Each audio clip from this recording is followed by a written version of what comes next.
get started since it is 12 o'clock. I'm going to start just with a little bit of introduction. My name is Allie, and I'm a Quality Improvement Advisor with Superior Health Quality Alliance. Welcome to the third of our four-part series on emergency preparedness, exercise, and design.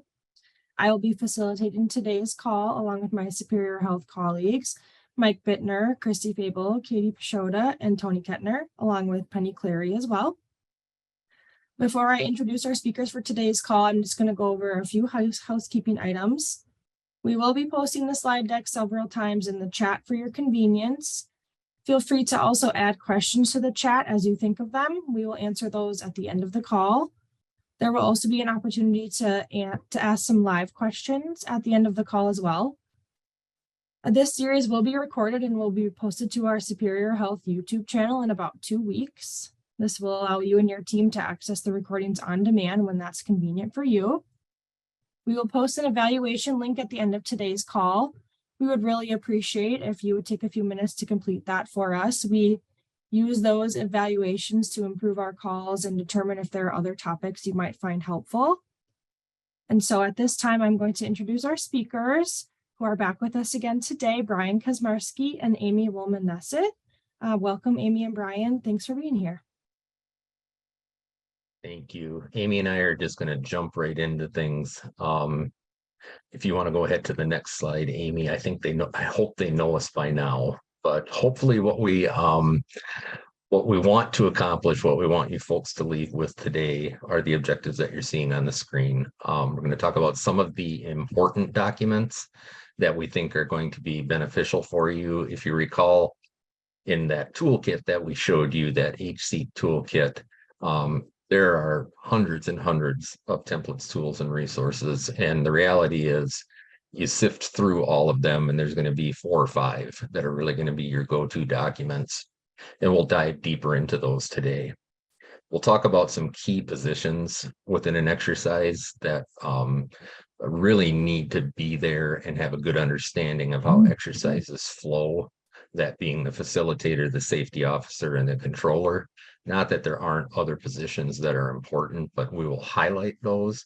Of course, there can be several players in the exercise. Heck, there could be several hundred players in the exercise. And then we're going to dig deeper into those EEGs that we introduced in the last session. Those are those exercise and evaluation guides. Again, for now, just think about those as a guided, glorified sort of cliff notes for your evaluators to be able to look for and document the discussion or the actions that should be occurring. And then we'll just give you a few tricks of the trade from being in our own exercises and facilitating many exercises. There have been many times when Amy and I have fallen flat on our face in exercises, and those can become learning opportunities. Next slide. So again, just a real quick review, 2 key components to getting that exercise up and running. It's the design portion and the development portion. And then the second item here is a bit sort of reverse intuitive in that we really want you to start with the capabilities that you want to test or need to test based on what your grant or your work plan guidance says. And then you almost build backwards. So you start with the capability, then you build your exercise objectives. And again, think about that in terms of if we activate this capability and we carry it out smoothly, effectively, and efficiently, what will success look like? And that's how I teach folks to go about preparing their objectives. Of course, you've heard the analogy of SMART objectives. And again, you can see what that mnemonic stands for. And then once you're done with that, then you start to build your scenario to drive play towards that. And typically what Amy and I see where exercise design goes awry is they flip the second and the third teaching point there. They start with a scenario, and then they try to cram capabilities and objectives into that scenario.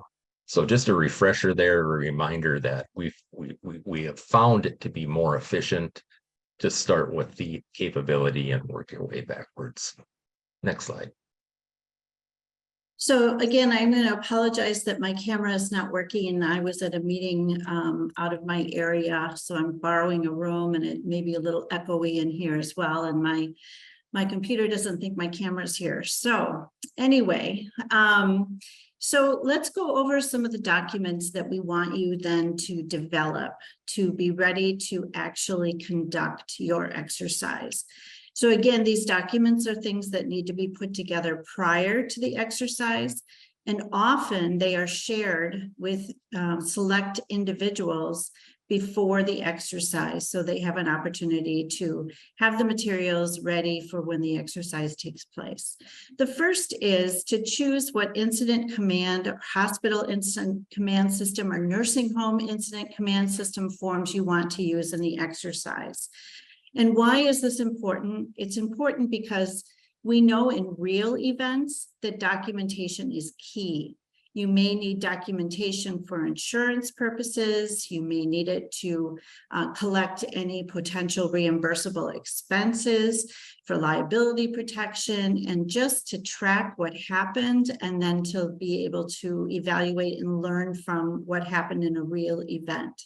If we expect people to use documentation in a real event, they have to use that documentation in an exercise in order to become familiar with it. So at a minimum, these are the forms that we recommend. And again, if you type in ICS forms, you will come up with hundreds, and you don't need hundreds. These are the basics that we want you to become familiar with. The first is the 201, the 202, etc. And they are all described here as to what they cover. But the good news is that there's also a form called the Quick Start form that combines all of these other 5 documents into one. So if you do nothing else in an exercise, we strongly encourage you to make sure that your staff is familiar with that Quick Start form. So this is what it looks like.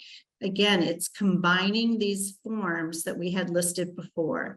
First, you're going to name your incident, and it might be as simple as winter snow day or winter 23 event or whatever you can come up with, as the National Weather Service does, or the NOAA, naming the hurricanes. And I see that Hurricane Hillary has just been named off the West Coast.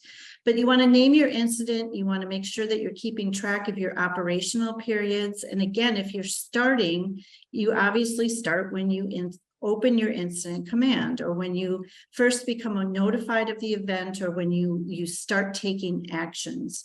So we want you to be documenting from the very beginning. One of the things that's challenging is that we get so busy with response is we sometimes forget to document, and then we try to recreate it after the fact. And believe me, that does not go as well.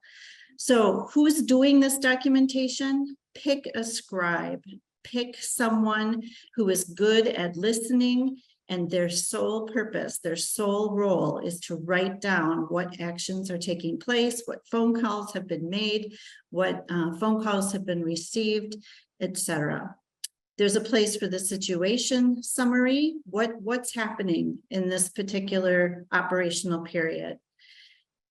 Then the next thing, anybody have questions about the Quick Start form? I think if you've been in an exercise with Brian and I before, you've been encouraged to use that. If you're registered for any of the upcoming exercises, this will be a form that we will provide to you and encourage you strongly to practice with. Another form, or another thing you need to think about to develop the exercise, is how are you going to present this exercise? Are you going to put together a PowerPoint so that everybody in the room is able to see the information at the same time? Are you going to create perhaps more narrative situation reports? And there's no right or wrong to this. It's really a question of style, and it's a question of how do you think it's best to present this information. Obviously, if you're doing something electronically, it works either way, but we always recommend that if it is a virtual exercise, that your facilitators have the opportunity to print off these situation reports in the event that the connectivity collapses, because then you can still continue with the exercise even if your virtual facilitator has to reboot and reconnect. So these are just some examples of some exercises that we have done in the past.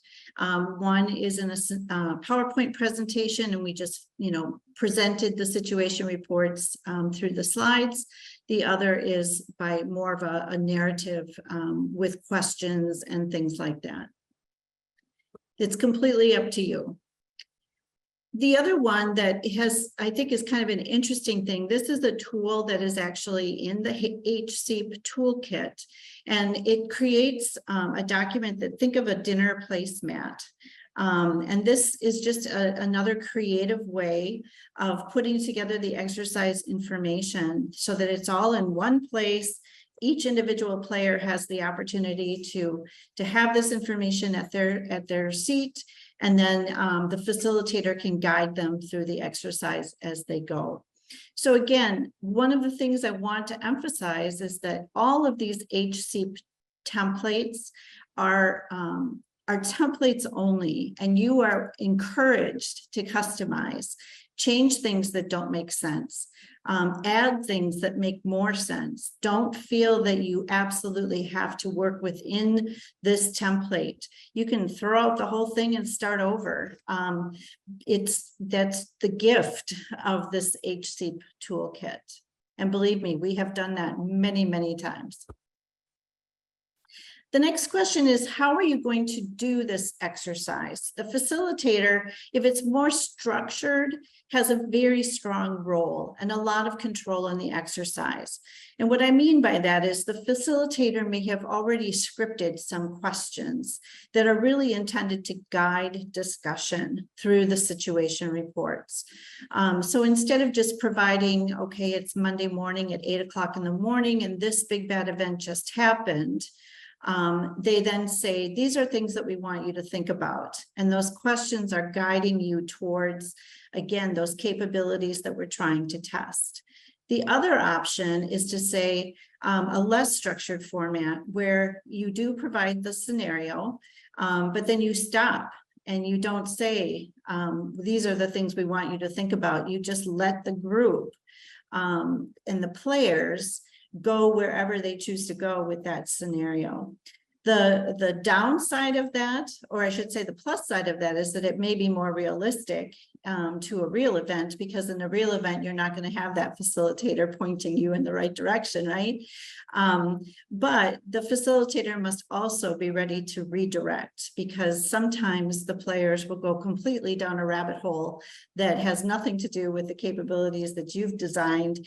And so the facilitator has to be able to step in and redirect as needed.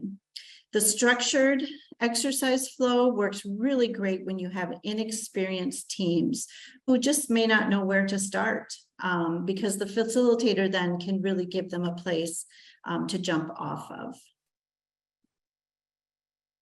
These are other documents to consider that are not required, but if you participate in a larger scale exercise with community partners, let's say you get invited to the hospital exercise, or more likely an exercise that your county or tribal emergency manager is putting together, you may see this language, and we just wanted to make sure that you're familiar with it.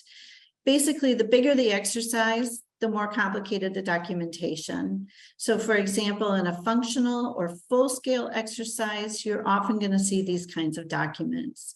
The first one is the X plan, and that's basically a narrative description of what the exercise is, what the scenario is, what the capabilities are that are being tested, and just a very general scenario format exercise written in narrative form that everybody will have an opportunity to see.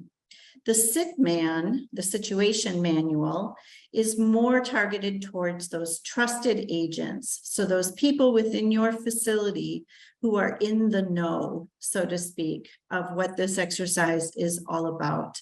It might be your administrator, it might be your emergency preparedness planner, it could be anyone that has been designated as someone, a controller or a facilitator from within your facility, or the evaluators.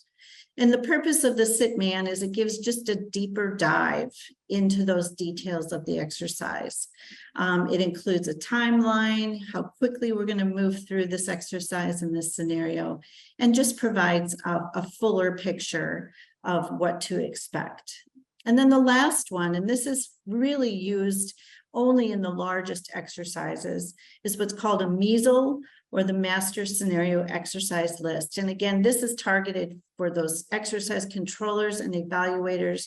And the purpose is to literally put a timestamp on when the next thing is going to happen. And a MESL, in a very large full-scale exercise, can have hundreds of entries, and it's timed very carefully.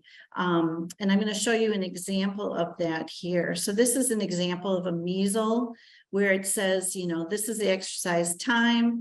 How are we going to introduce this inject? Who's going to do it? And additional outcomes and expectations. So again, if you are in a very large exercise and you are in one of those roles, a MESL is something that you may be provided. For the most part, none of you who are doing your exercises are going to have to worry about creating that, but we just wanted you to be aware of it. And again, all of these resources are available on that HCEP toolkit. You would click on the design and development part of the circle, and it would take you to this page. And this is where you're going to find that discussion-based exercise placemat. You're going to find the X plan, the exercise plan template, the master task list or master scenario exercise list. All of that is going to be here. And this is the C&E handbook, is really the SITMAN handbook. So if you need a place to start to create any of those documents, obviously the HC toolkit is your place to go, and then to just become familiar with what different types of templates are available. And I'm going to turn it back to Brian. Thanks, Amy. We're going to jump right into exercise conduct. And again, a snapshot. We're still in the toolkit right now, but you're in a different link. There's a link that is dedicated directly to templates and resources that you would use during the conduct phase. And again, that's what you're looking at right now. As Amy and I always mention, within this particular subset, there's 14 different templates that are available. And again, there's 2 or 3 that you're really going to have a purposeful use for. And we always recommend that you, as you're perusing through these things, there's a couple things that we want you to emphasize. Anything that will protect you from a liability standpoint. So for example, a consent form, just to have in your back pocket for the players that are going to be in that exercise. Sometimes they'll have actors in exercise. It's called moulage. So they make it as real event as possible. They'll actually put quote victims into the exercise. And again, you're going to want those folks to sign a consent form indicating that they recognize the whole risk of being in the exercise, but it's just it's a cover your organization type of document. The participant feedback form, Amy and I will talk about multiple versions of that we think are more efficient than the quote HCEP participant feedback form. And it'll also help you on the back end documentation. And again, that controller evaluator briefing templates for those trusted agent meetings. Again, we'll point those out, the ones that we think are the most efficient. Next slide. So again, a few things that you want to think about. This is sort of that exercise logistics piece. Think about how you're going to conduct it. Are you all going to be on site? If you are going to all be on site, do you have the need for one large room to convene in? And potentially, do you need the ability to have breakout rooms? So smaller breakout rooms for your exercise. And an example of that would be you bring everybody together for the sit rep or the update, the scenario injects, and then you turn them loose into their breakout rooms. And you could do that by unit. You could do that by different disciplines. You could do that by administration goes to a breakout room. Um, floor nurses, nursing director takes their nurses and goes to a breakout room. There's multiple ways that you can break that up. You could have community partners go to another room. So there's multiple ways to do that. And then the concept of people coming back together, that's simply to report out, learn from each other, get the next bit of information, and then go back to your breakout rooms. Think about your location and your time. You want to make it as easy for your staff and your partners as possible to be able to participate in that exercise. What we have learned in agencies that have a culture of preparedness is it absolutely starts at the top. And if the top is supportive of preparedness, they will make sure that staff feel comfortable taking time to step away from their work and participate in that exercise. And one thing we want to emphasize that is very clearly laid out in Appendix Z is over a period of time, you have to test all of your shifts. Okay, so don't just focus on your day shift. Depending on your shift length, you may have to run that exercise 3 times. Morning, afternoon, overnight shift, or 2 times if you're on 12-hour shifts. So be thinking about things like that. Food and snacks, we all know that you will have higher attendance if you provide some goodies for them. And then also, again, I don't want to say a mandate, but your administration being very supportive and saying, this is something that we buy into in our agency. Therefore, don't feel any sense of guilt for setting work aside for a period of time and taking part in this exercise. The one thing we will say, and this is snuck up on us before, if you are going to provide snacks, food, resources, please make sure that it's an allowable expense for your contract or your grant. We've run into that one before. And then think about who is playing. This could be predetermined. You could have an idea of exactly which units, which staff, which ICS positions that you plan on playing for this exercise, or you could make it very realistic. And in a real event, first thing that happens is an incident commander is assigned, period. And then you could tangibly do that for an exercise and then allow that individual to start to pull in the staff and other ICS positions that they feel would be appropriate for the scenario. It's a really good way of, I don't want to say putting that incident commander on the spot. That is the reality of what's going to happen in a real event. An incident commander will be assigned. My belief is the very first position they should activate is their safety officer. Again, just from a liability perspective. And then you can start to branch out those boxes from there. And then again, who is facilitating, and might multiple facilitators be needed? Again, think about the breakout room concept. You may have a main facilitator, but you may have sub-facilitators located throughout your agency or however you're setting up for the exercise. Next slide. So again, key roles, let's jump into that right now. So facilitator, you have probably gathered by now that they're the provider, they're the ones that keep the ball rolling. They'll provide those sit reps, they'll moderate discussions, they may provide additional information or resolve questions. That is something that in our world is referred to as making assumptions or artificialities, okay? So your staff may have enough information to be going down the road of this is what we need to activate. Here's the capability that we need. Here's the staff that we need to pull in. But people in healthcare are very analytical and they want all of the details before they make a decision. And exercises simply aren't designed that way. There are going to be gaps in knowledge in an exercise. But if your staff, if the players get to a point where they're like, we can't make a decision until we know X. Well, a facilitator may need to recognize that, and they may need to make what that is, and they can inject that, and boom, that allows play then to continue from that point. And again, those are referred to as assumptions or artificialities. Your safety officer, again, just that, monitoring operations, advising the controller on matters relating to safety, and their focus is on the health and safety of the participants. If you did happen to have players or actors in your exercise, that would fall under the scope of the safety officer as well. The two positions in ICS that are the most powerful are those two positions, incident command and safety officer. They're the only two people that can stop a response. They can call a timeout and operations will cease immediately. And it kind of makes sense because, again, incident commander is overall in charge and safety officer is responsible simply for the health and safety of the people involved.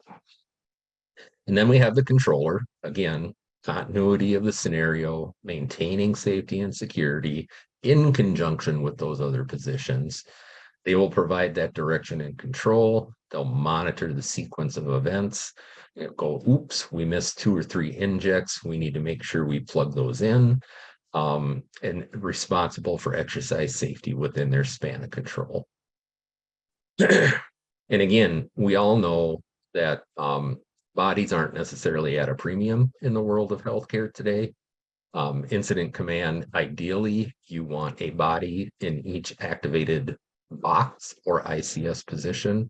We flat out know and have been involved and actually participated in real events where we've worn multiple hats.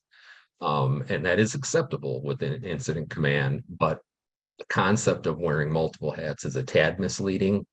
If I happen to be the operations section chief and the finance admin chief, I can cover both of those positions. The recommendation is I take one hat off and then I put the other hat back on. I don't want to be multiple positions at the same time. I want to be very structured about if I need to go over and take care of something in this other role, I want to make sure that when I'm there, I'm only focusing on that particular area. Next slide. So your plan for evaluation, again, there's really 2 pieces. There's a lot of pieces, but Amy and I try to strip it down to make it very, very simple. Again, you're identifying your evaluators. This is prior to exercise day. This is something you want to have covered well in advance of your exercise because you have some prep work for them. So you're identifying who your cadre of evaluators are. You're building out those exercise evaluation guides.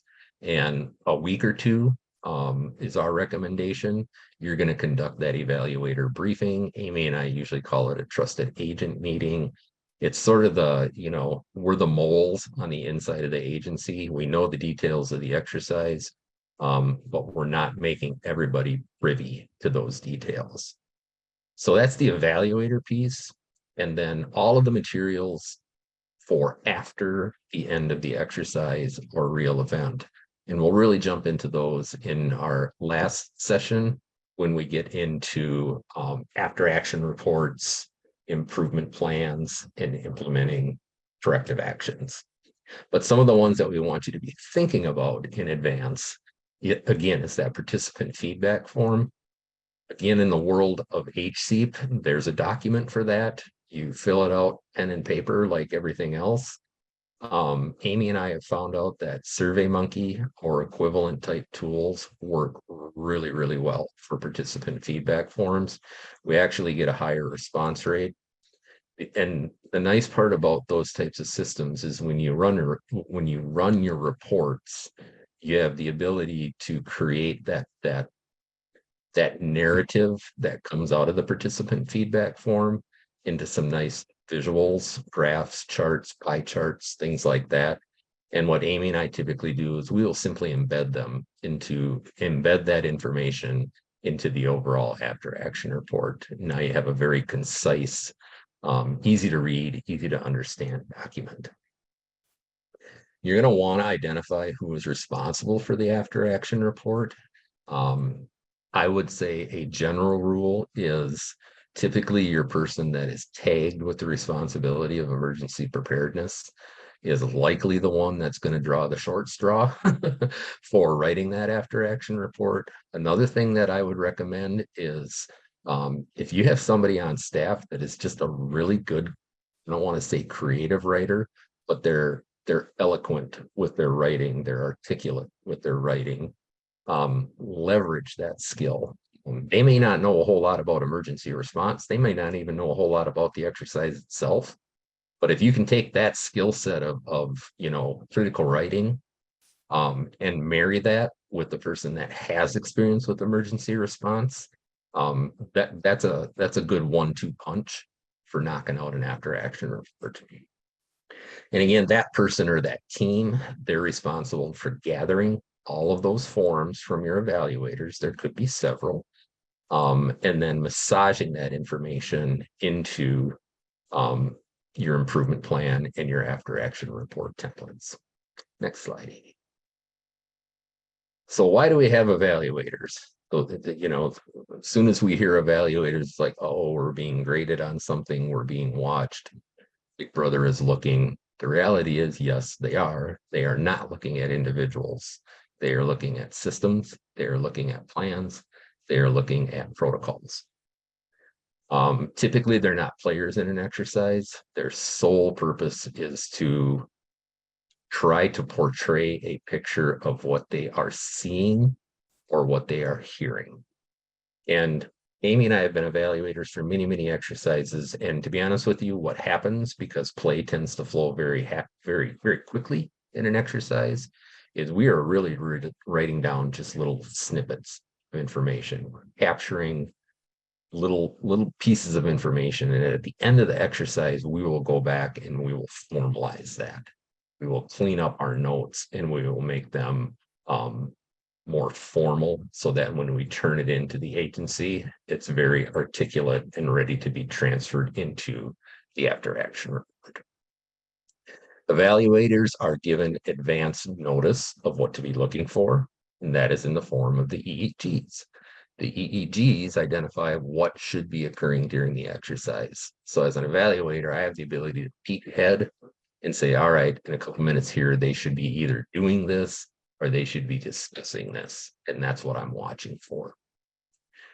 Again, some evaluators will come in and they'll just have a legal pad. They'll have a notepad. They're just jotting things down. Typically, they jot things down by capability. So if you have 3 capabilities in your exercise, they may have 3 pages set up, one for each capability, and they're just scribbling down their notes on the appropriate page. The observations, of the evaluators, that starts your hot wash, that after exercise meeting. This is a discussion at the very end with all players and evaluators. It's a round table, sort of a rapid fire round table of what we typically tell people is give us your 3 up and your 3 down. And what we mean by that is by individual, we want to hear 3 things that they thought from their perspective went really well, and 3 things, again, from their perspective that they would prioritize as opportunities for improvement. And then these documents and all other documents that gets collated, aggregated by whomever is responsible for the after action report.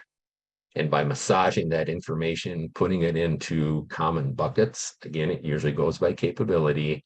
That's the tool, the cumulative tool that builds your overall after action report. Next slide. So again, we're within the HC toolkit. Again, it's just snapshot.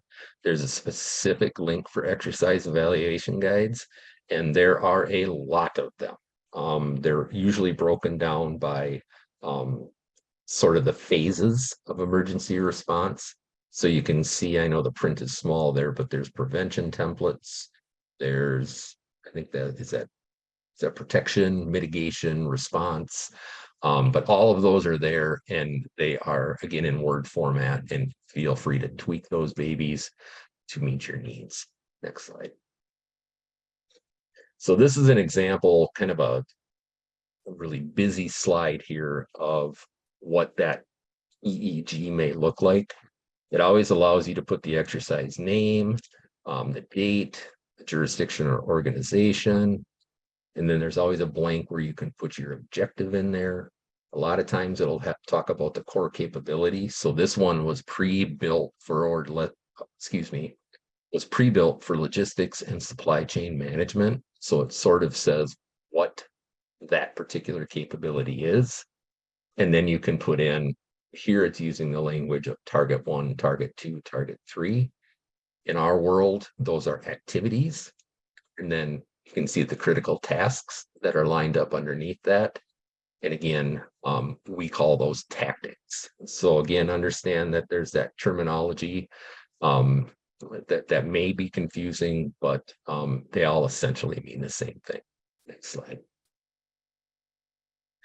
So this is one that's a little bit more realistic, and it's not quite so busy, but you can see on this one that the capability that is being tested is operational communication.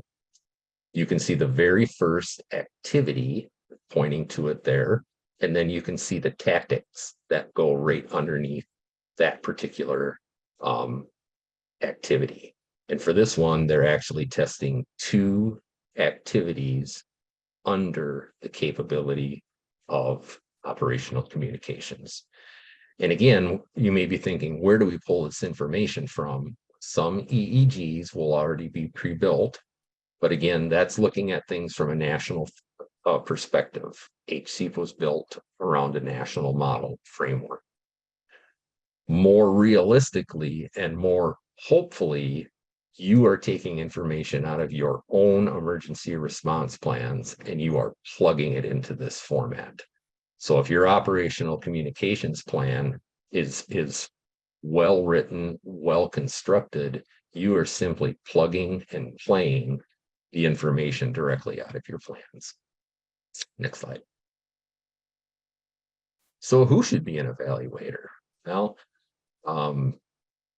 it's the person that always eats everybody else's lunch in the lunchroom. That's what I think it should be, but far be it for me to decide that. But typically, it's not someone who would assume a leadership role in the event.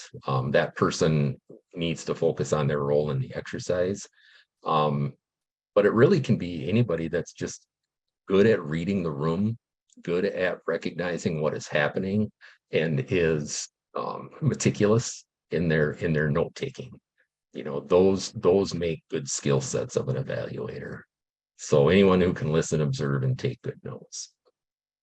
Again, if you're short-staffed and you happen to have everybody involved in the exercise design team or most people involved in the exercise design team, reach out.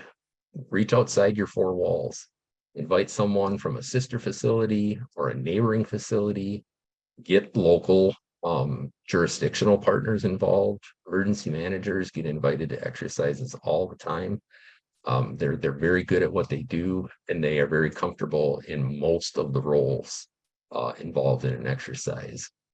Since you are part of the healthcare spectrum, your health department is usually a good partner to reach out to.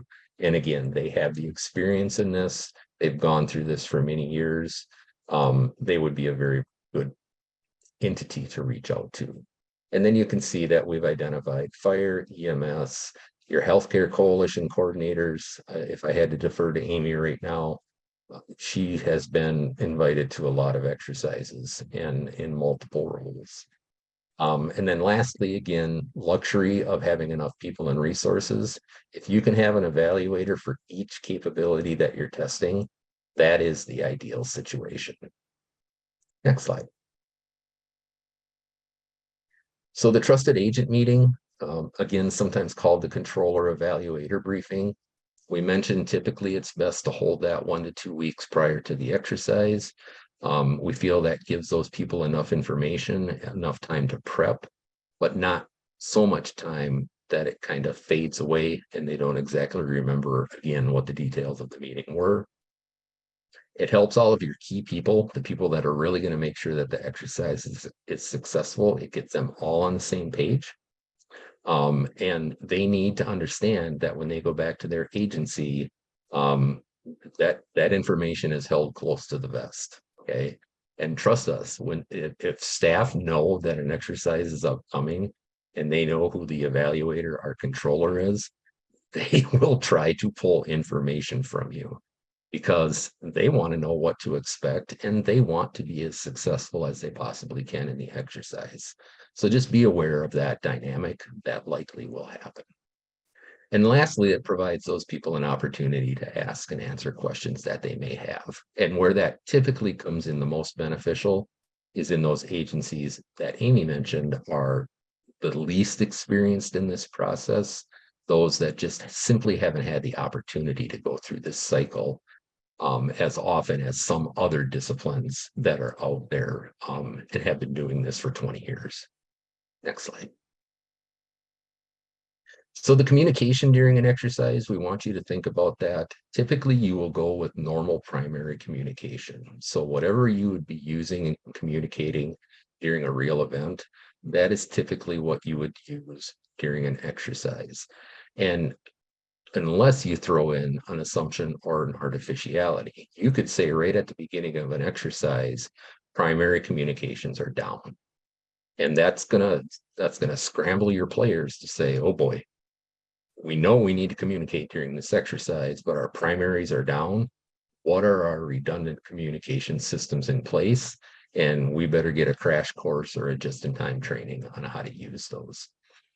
So we do recommend that if you have a emergency response tool or a communication platform that you would use, some examples of those are mass notification systems, internal text or calling trees, overhead PA systems, radios, if you have radios in each unit or each department, if you have the ability to reach out to external partners via radio, and even social media can turn into a communication resource.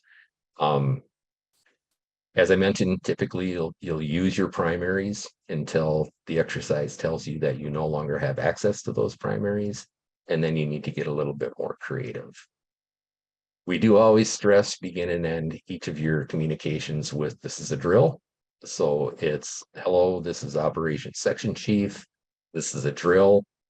Insert communication that you want to send, and then you're ending it with this is a drill. And you just get into that. It's sort of like radio etiquette.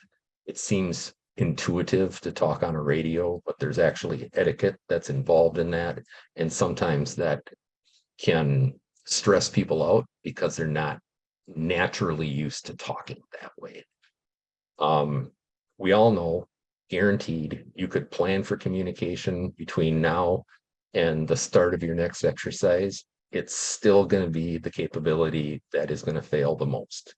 We know that, we expect it, we anticipate it. It simply means that communication, the capability itself, is at a lower level of functioning than your other capabilities, and there's always something to work on. Communication. Next slide. So I'm gonna just go through some tips to make your exercise run more smoothly, and then we will wrap things up with questions. First of all, I think, again, this goes back to that whole culture of preparedness, right? If we approach emergency preparedness and emergency preparedness exercises is just something that we have to do, it's a hoop we have to jump through or a box we have to check, we are missing out on an opportunity because people will not want to participate if they think it's just a requirement. Try to build it into that culture of preparedness of why we're doing this. We're doing this because it's the right thing to do for our staff and our residents or our patients. Because if we practice, we're going to be a whole lot better in the real event.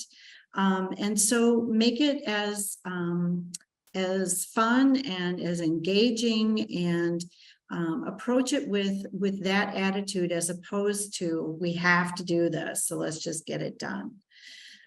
Don't underestimate the time that is needed to design and develop an exercise. I've had people call me sometimes and say, we're going to do a full-scale exercise next month. And then they just hear me laugh because you just simply don't have time to put it together that quickly. So be thoughtful about the capabilities and objectives that need to be tested, and make sure that they're aligning with the hazard vulnerability assessment or your greatest identified risks, because that is the connection that your surveyors will be looking for. We can test things that we think we could build a really fun scenario, but it has to be something that we realistically could face. And so be very careful about that and very intentional about how you take the time to put together those capabilities and objectives and then build the scenario. You want to clearly articulate the expectations of facilitators and players in the exercise. So at the beginning of every exercise, if I'm the facilitator, I lay out the guidelines again, that this is not something that you as an individual are being graded on or evaluated on. We are looking at this as a system, as an organization. And so we want people to feel like they're, you know, if I make a mistake, I'm going to get in trouble. No, you're not. In fact, in an exercise, it's a no-fault environment, and we want to find those gaps. We want to find those failures, because in an exercise, we have an opportunity to fix them. In a real event, we don't. So emphasize to your players, this is a no-fault environment. Nobody's going to get in trouble for a decision they make or do not make. This is intended to be low stress. We don't want our staff feeling like, you know, they're so anxious that they can't make decisions. Keep in mind that it's not conducted in real time. There's a good chance that you'll be having time jumps during your exercise. And we also encourage the staff not to fight the scenario. Sometimes you'll have someone in the exercise that's like, well, okay, but that would not really happen. And just encourage them to work with you for the purpose of the exercise.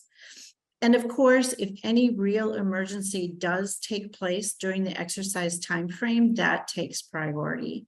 So obviously, if you have a patient coding, you're going to stop the exercise and respond to that emergency. Or if there's a fire in the building, you're not going to just continue doing your exercise. You're going to do what you have to do to respond to the real emergency. So these ground rules are things that we present at the beginning of every exercise. Focus on that clear communication. Again, we really want to avoid assumptions, and that means that we really have to be intentional again about including all levels of staff, and as well as those internal and external departments and partners. Don't just make an assumption that this is what the fire department would do, or this is what your EMS responder would do. If you have the opportunity, pick up the phone and call them. Say, this is a drill. We have a question about what your role would be or how you would respond in this given scenario. So don't make those assumptions. Actually pick up the phone or send the email. And that becomes really vital when surveyors again are looking for that community participation aspect. If you can demonstrate and document that in the midst of your exercise, you actually made phone calls to the local pharmacist or to the local emergency manager or the health department or whomever it may be, that is a win in terms of your community partnership and players.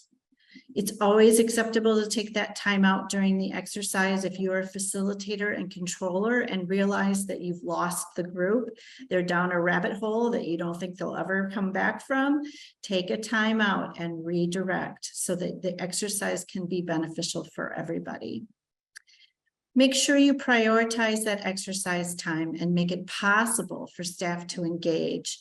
Again, this is all about starting from the top, making sure that there's that expectation of taking the exercise seriously, I have been a part of an exercise where the players did not take the exercise seriously, and it really ended up being kind of a disastrous and embarrassing outcome for the organization that was facilitating. So please set that expectation ahead of time. Again, that's all part of creating that culture of preparedness. And don't rush through the process of evaluation. Sometimes we're like, "Whew, we finally got through the exercise, now we can relax." Nope, that's just the first part. And we really need to be intentional again and take time to learn from the exercise. And we do that by taking that evaluation process seriously. And again, by taking the steps needed to pull all the information together, as Brian says, massage it in such a way that it is articulate and points clearly to what we can do to improve our plans and our response. And then finally, make sure you close the loop. If you've identified areas of improvement, make sure that you complete the actions that you've identified. And we're going to spend a lot of time talking about that in our final session. And the reason that's so important is, again, sometimes we get through the exercise and we think, "Whew, that's done. We don't have to think about it for another 6 months." But what has happened is you've identified some areas that need improvement. And if you have a surveyor that comes in, they're going to ask to see that improvement plan. And they can ask you, where are you in integrating or implementing these actions or corrective steps that you've identified? And so you need to be able to answer that. And then also many of those actions are going to be the foundation of your next exercise, because you're going to test to see if you have completed the corrections that were needed and identified in the first exercise. Those are just a few tips. And again, there's tons of resources on the HSAFE website, including these YouTube videos. If you're having trouble falling asleep at night, this is a great place to go. But they do have some good information. So if you're looking for more information, we encourage you to do that. So any questions? And then we'll turn it back over to our partners at Superior Health. While we're waiting for questions, the first session is available on our YouTube channel. So I'm going to post that in the chat for folks. And please share that with others who might find it helpful as well.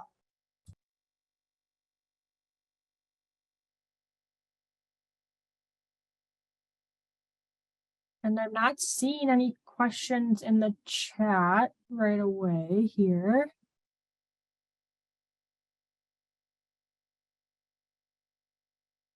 While we're waiting, if you have any questions, feel free to enter them into the chat or unmute yourself. *6 to unmute yourself if you're on the telephone. We do have an emergency preparedness tabletop exercise virtually facilitated from September of this year through September of next year.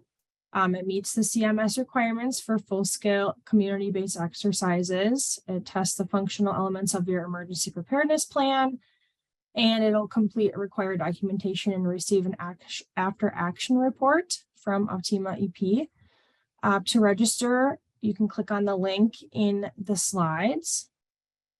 We can also post that link in the chat as well, or contact Tony at her email address here if you have any questions.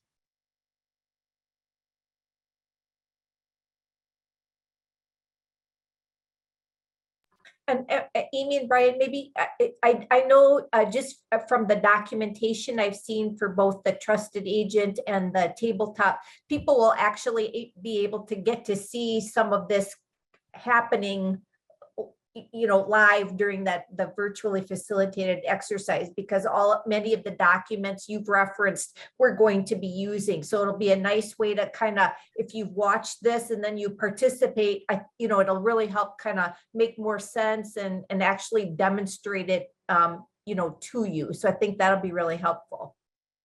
Yeah, that's correct. Any of the documents that we have discussed or displayed or demonstrated, We actually use them.